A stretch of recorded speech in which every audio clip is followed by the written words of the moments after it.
What's up, viewers? What's on today's docket? I have a hard time focusing on my breath when meditating. Are there other ways to meditate or other things I can focus on that might be just as beneficial?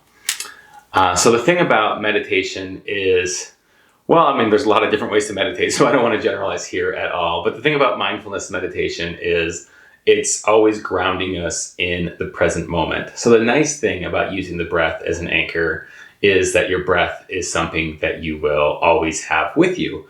But there are, of course, other things that you'll always have with you as well. There'll always be some external stimuli. So you can tune into your senses. You can notice what you're hearing, smelling, feeling, right? Temperature, pressure, any of these things. The danger with tuning in to the senses is that we're tempted to label them, right? We're tempted to give them substance. Oh, I hear a car driving by on the street, as opposed to I hear, right? So we don't want to turn meditation into a really cognitive process. So if you're using other stimuli to ground you in the moment, then I would just remind you of that. Also, you don't have to meditate to focus on mindfulness. You can do anything mindfully when you just kind of go into that non-cognitive awareness of the senses mode. So you can take a mindful shower where you just really appreciate all the sensations, and rather than the I'm going to think about my day and my life kind of shower. You can take a mindful walk where you just really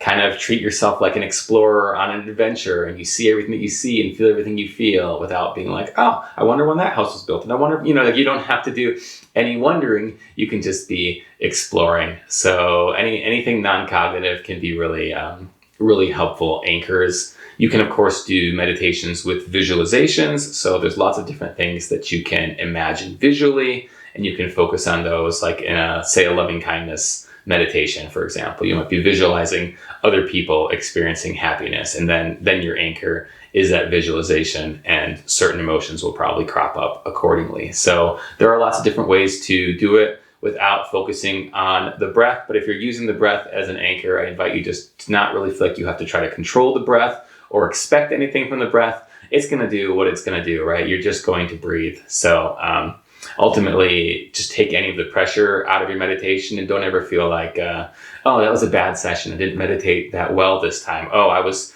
too XYZ. No, you sat down, you gave it a go, and that's a win in and of itself. So in our process to become a little bit more non-judgmental, we don't want to judge ourselves along the way. So that's some of my thoughts there. For those of you who have other meditation techniques or experience, please do share them with us all so that we can all continue to learn and grow from each other. I really appreciate the question. I hope some of that was helpful, and I will see you back here next time.